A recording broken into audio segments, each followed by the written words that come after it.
E esse item é o item 9 do capítulo 14 do Evangelho segundo o Espiritismo, que é honra teu pai e a tua mãe.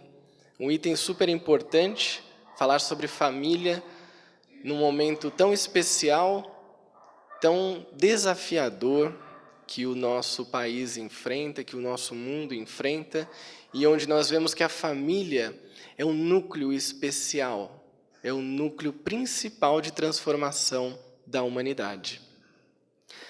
E para começar, eu gostaria de fazer uma pergunta. A gente pode perguntar, pode interagir com o pessoal, tranquilo, né?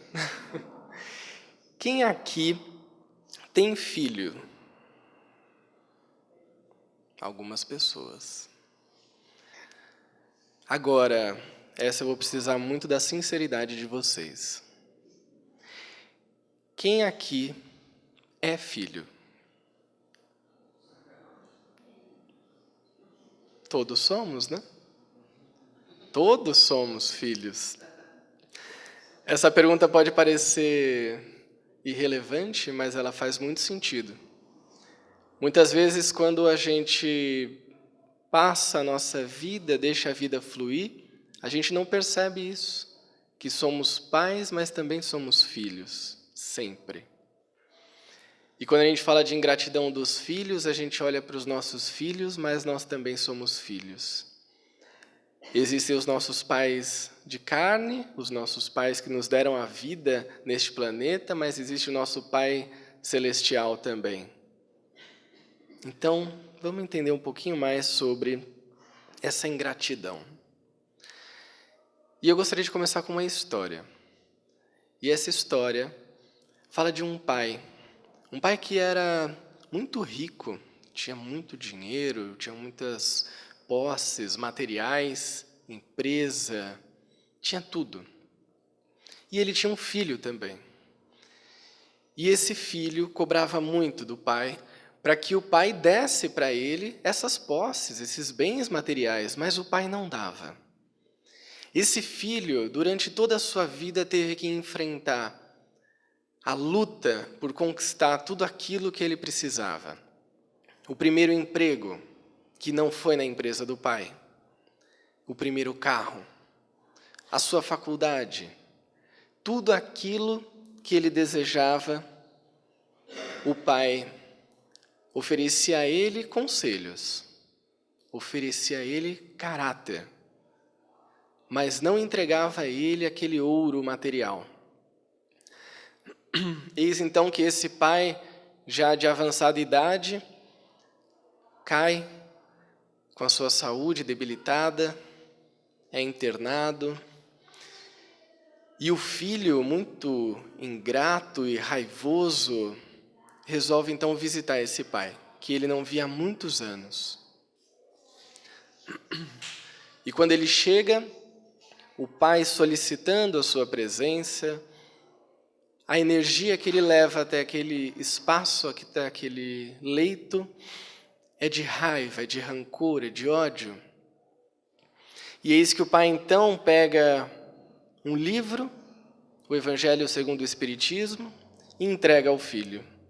E fala, filho, esse é o maior bem que eu tenho para te dar. O filho não entende aquilo. Como que esse velho egoísta chega no fim da vida, milionário, com uma empresa nas mãos, e me dá um livro? Não é possível. E ele joga esse livro na parede. E a hora que o livro bate na parede e cai, de dentro dele sai um papel. Ali estava o testamento do seu pai.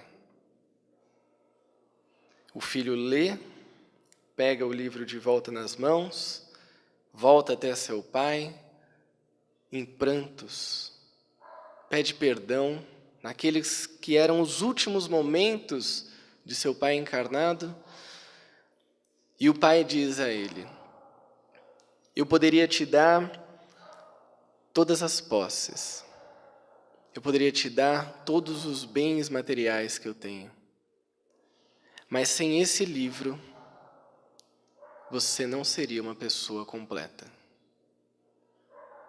uma pessoa de bem. E então o filho percebe que, na verdade, a construção do seu caráter vinha primeiro do que a construção material. E dali em diante, passa a agradecer todos os dias pelo seu pai ter dado a mais valiosa lição nos seus últimos momentos.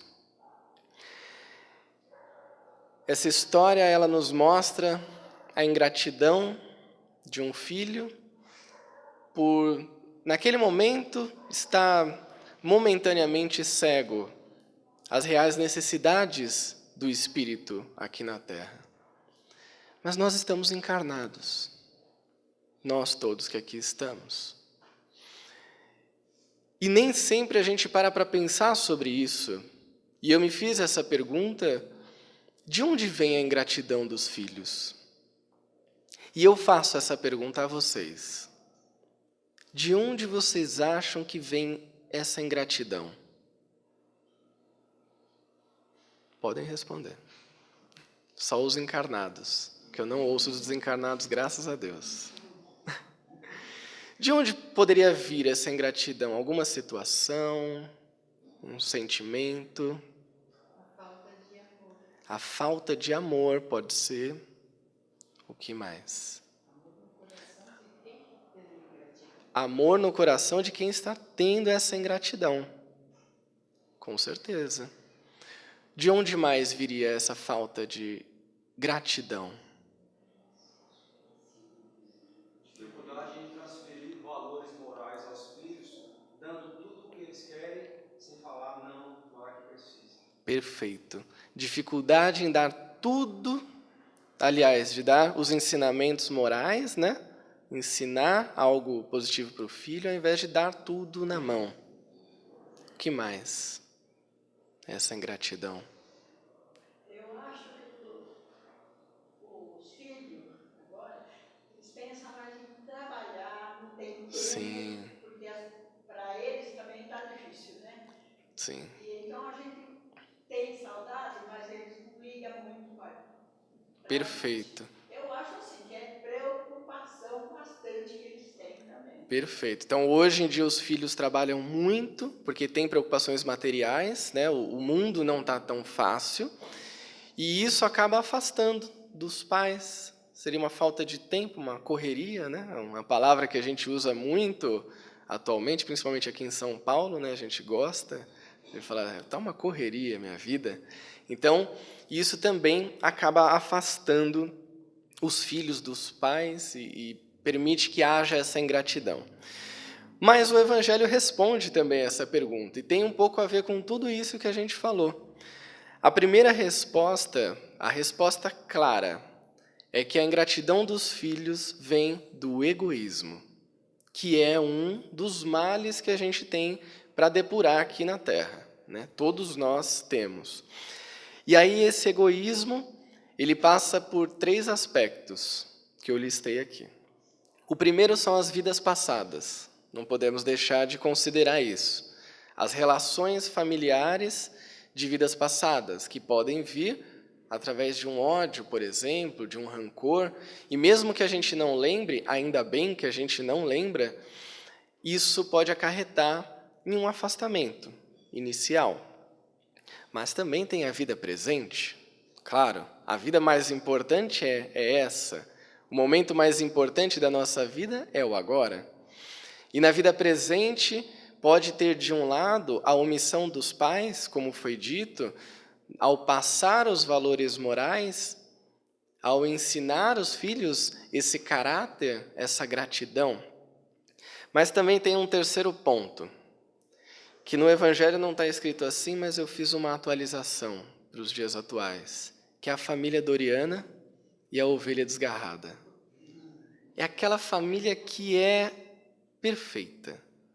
E a gente sabe que existem, sim, além dos laços de família que não são tão legais, que se distanciam, tem aqueles que são muito coesos.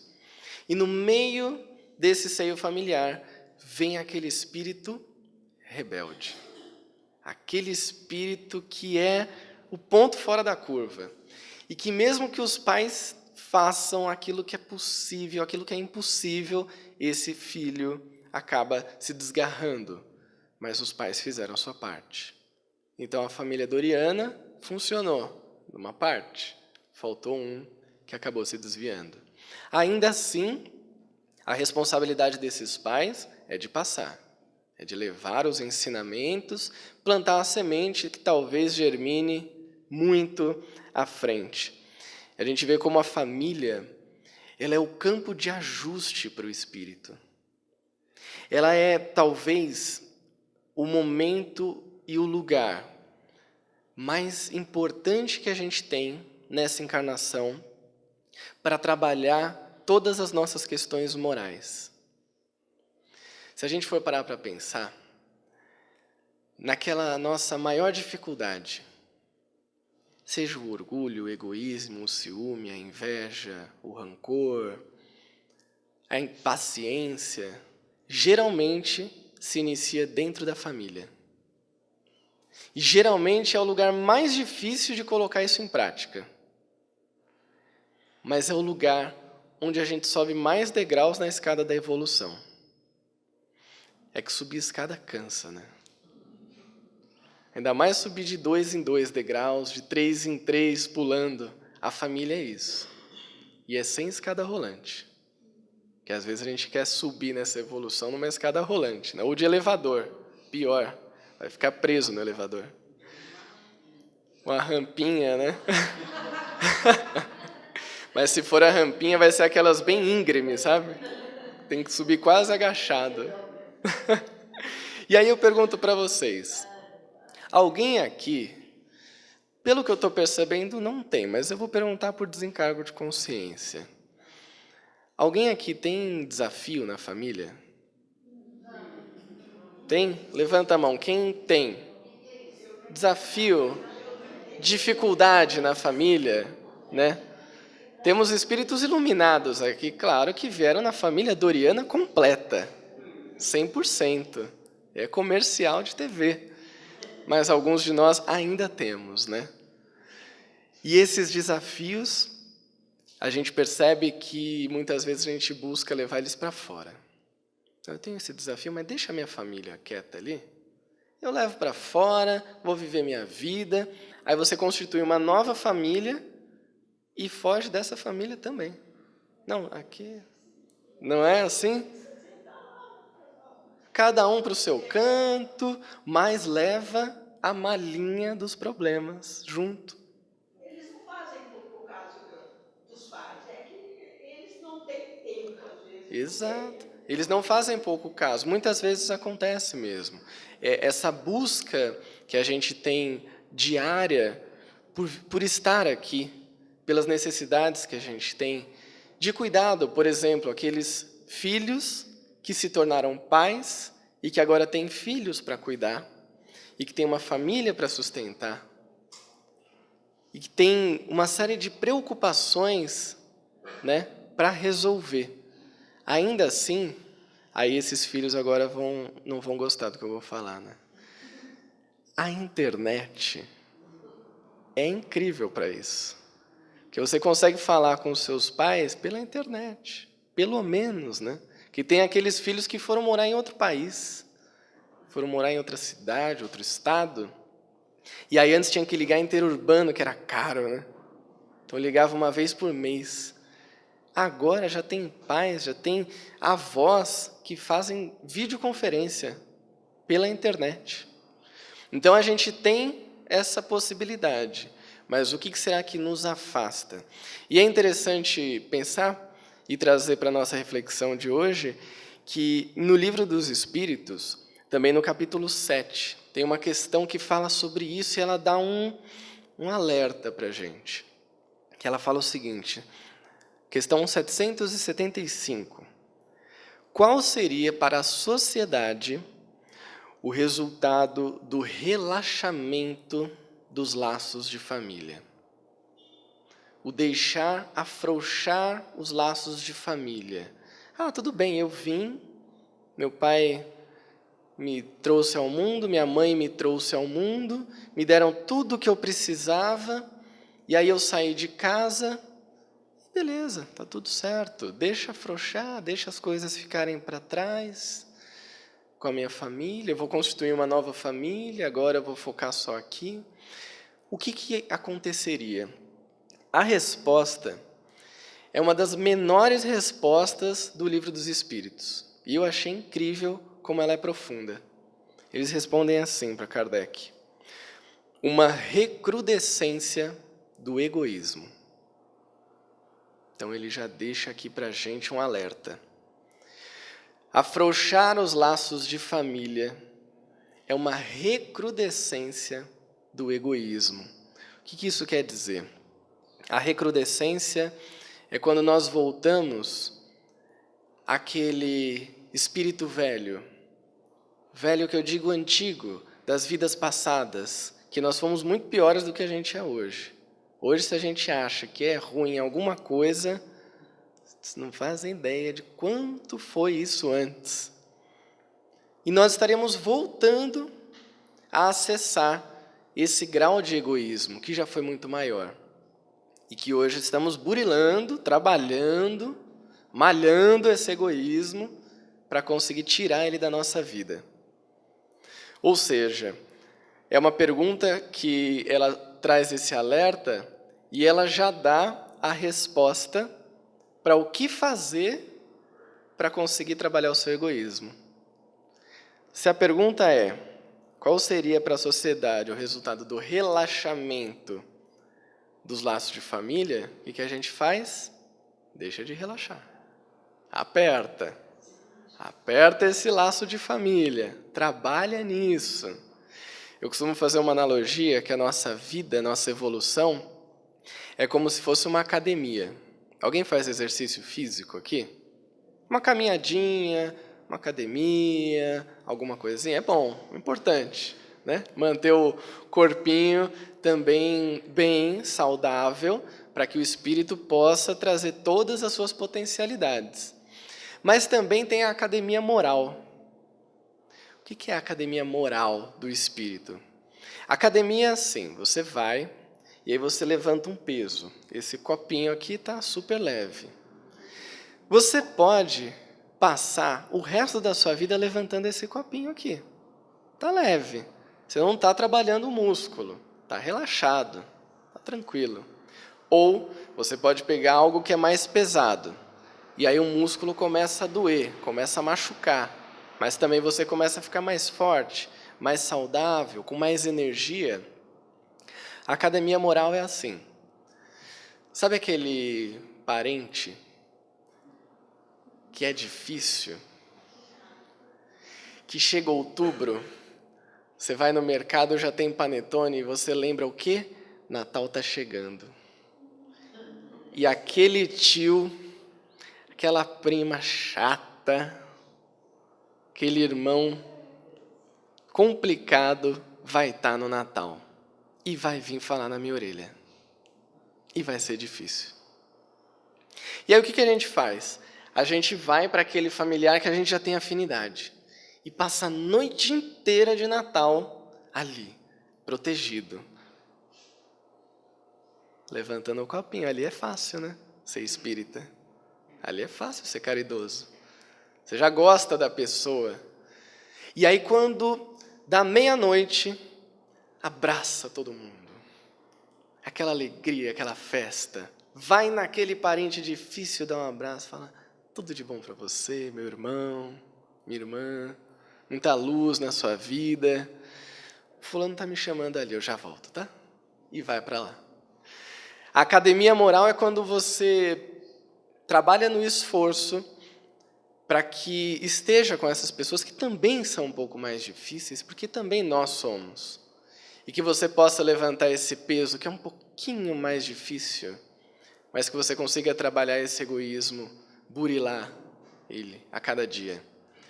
E aí eu vou lembrar que no Evangelho, no capítulo 17, Sede Perfeitos, tem um item que fala do verdadeiro espírita, né, dos bons espíritas.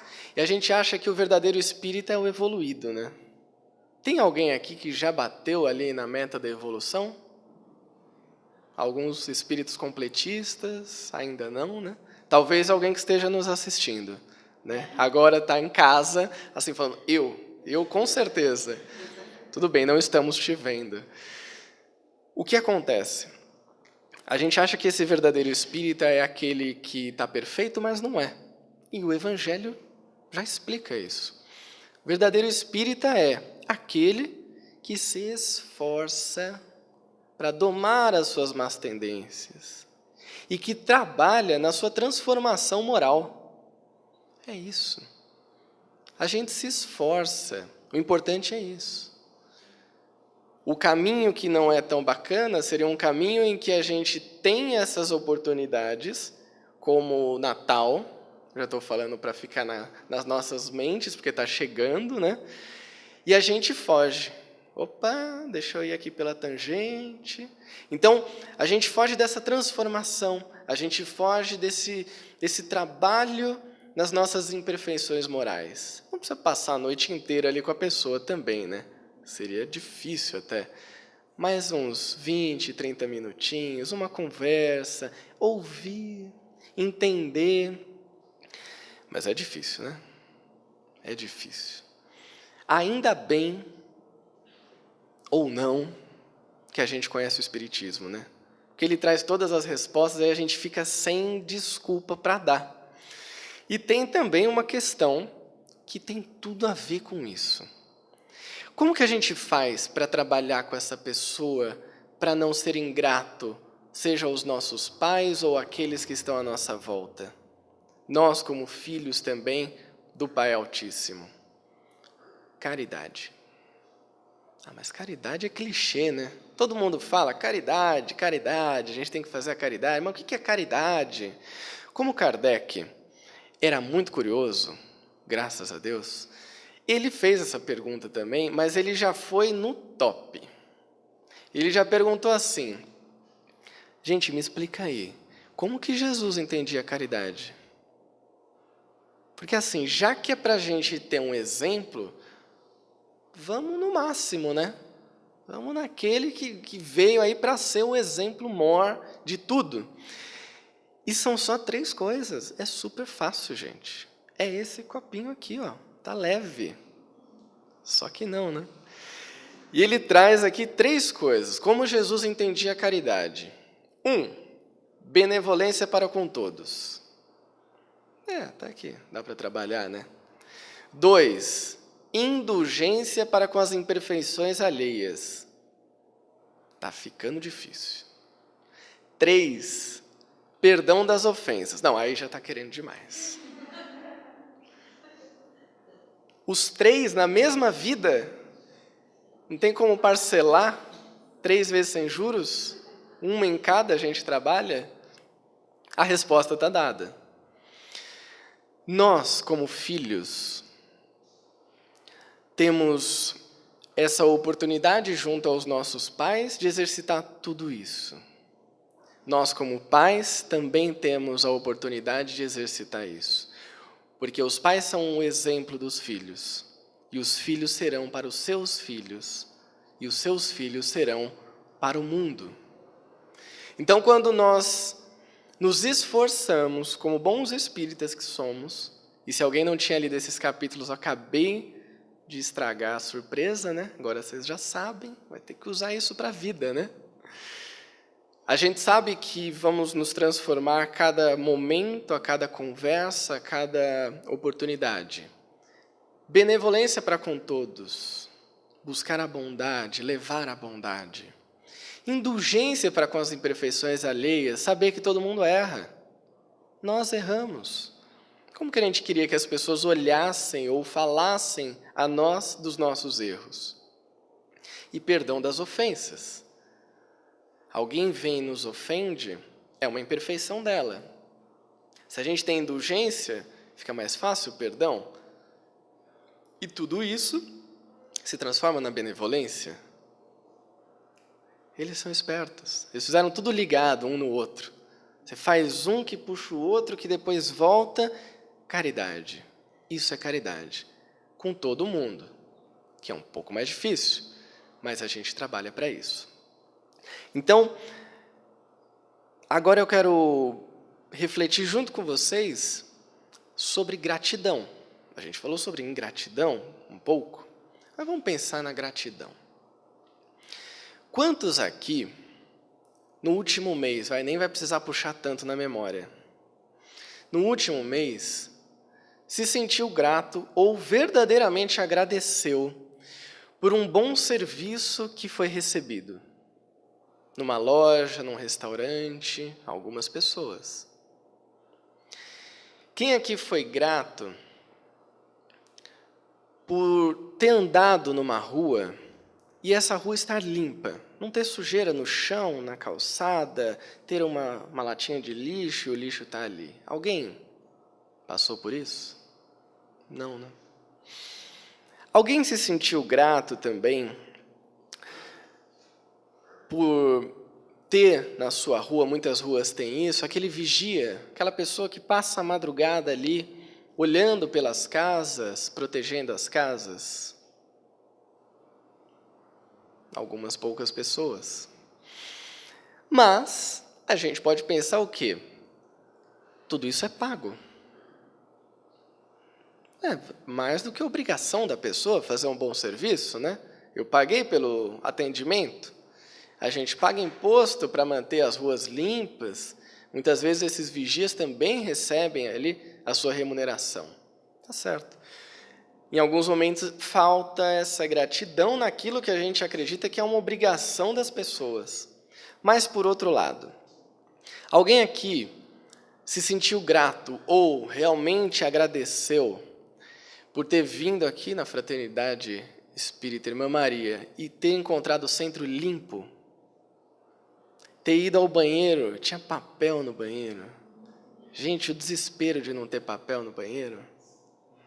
Ainda bem que alguém se dispôs gratuitamente a limpar, a manter tudo em funcionamento. Alguém foi grato. Essa é um pouco mais difícil. Nem vou puxar do último mês, vou puxar de hoje, hein? Para ficar mais difícil ainda. Alguém foi grato hoje pelo ar que respirou? Todo dia, né? Porque se não tivesse... Sim. Perfeito. Agradecer ao Pai, a gratidão do Filho e esse ar, que é tão automático, né? Às vezes a gente não para mesmo para pensar que esse ar que a gente respira é o maior presente que a gente pode ter. Já tentaram ficar sem ar? É péssimo, não dá certo. E mais que isso, alguém foi grato também hoje, aí eu vou dar uma colher de chá, vamos ser caridosos, ou ontem, pela encarnação que tem, pela oportunidade de estar aqui. Porque assim, a fila é grande. Tem uma galera esperando para descer. E a gente já está aqui. Então é melhor aproveitar, né? E já que a gente vai aproveitar, vamos agradecer. De um lado, tem aquelas gratidões daquilo que nós pagamos e que talvez seja uma obrigação. Do outro, tem a gratidão daquilo que é tão automático que nem sempre a gente lembra. E no meio disso vem a gratidão aos pais. Como a gente esquece muitas vezes de que, embora nossos pais tenham nos dado os bens materiais, a parte que teoricamente seria a obrigação dos pais, e embora eles tenham dado também os bens morais, os ensinamentos, a gente fica nesse limbo aqui do... Beleza, o que eles fizeram era o que eles tinham que fazer mesmo. E aí, eu quero convidá-los a todos para um exercício de gratidão. Para que a gente possa, pelo menos, sair daqui hoje agradecendo pelos nossos pais, por aquelas pessoas que, independente de como tenha sido, independente do núcleo familiar que você nasceu, seja ele com pais separados, pais desencarnados, pais casados, pais homossexuais, pais solteiros, independente disso. Se hoje nós estamos aqui, é graças a eles. Cada minuto, cada momento em que eles foram até nós, em que eles falaram aquilo que muitas vezes nós não queríamos ouvir, foi para o nosso bem. Meu pai está aqui para não me deixar mentir sozinho. Cada palavra foi buscando o melhor de nós. E esse pai, essa mãe, que nos abriu as portas da vida e que hoje, independente de onde esteja, com certeza que é o nosso melhor.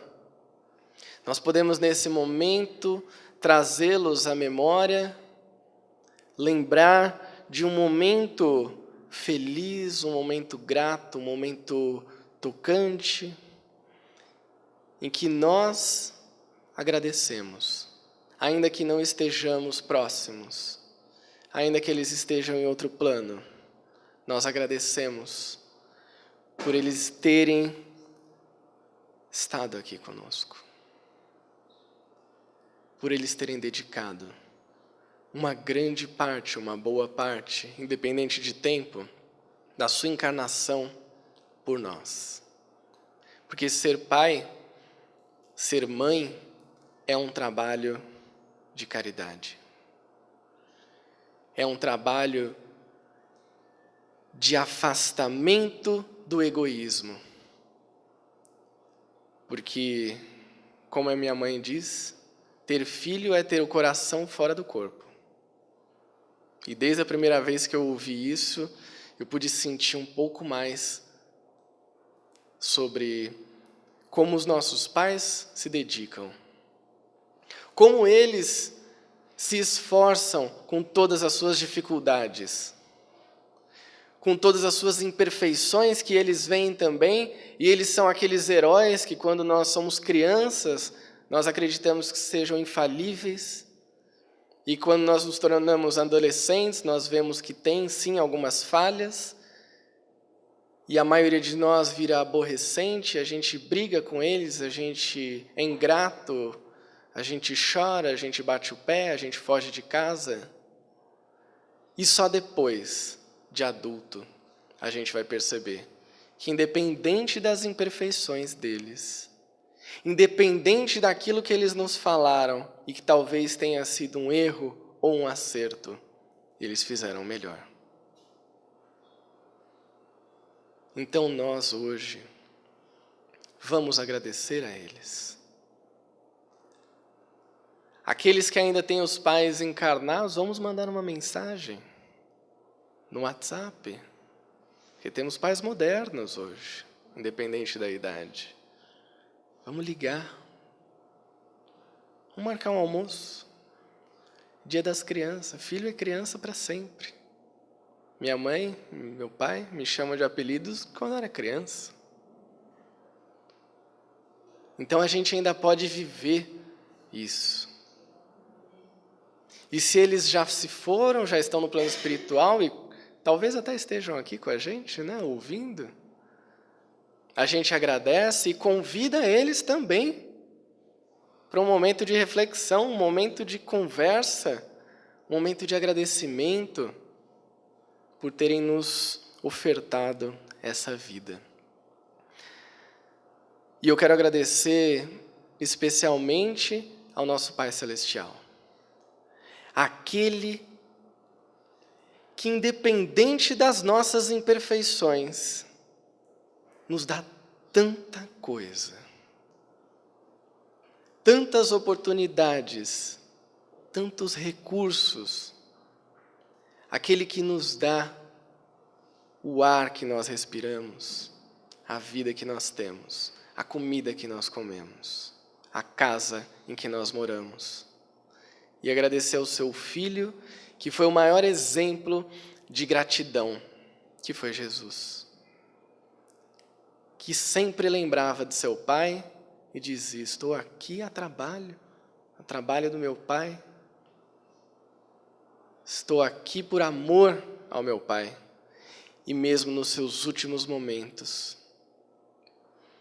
já na cruz, ele pede para que aqueles que o açoitaram, que o condenaram, não sejam condenados. Porque ali é um momento de gratidão por seu Pai ter experimentado ele nessa vida. Ter burilado ainda mais aquele espírito radiante e luminoso que teve mais uma oportunidade de crescimento. Então, que nós possamos ser gratos a Deus, a Jesus, aos nossos pais e aos nossos filhos. Obrigado.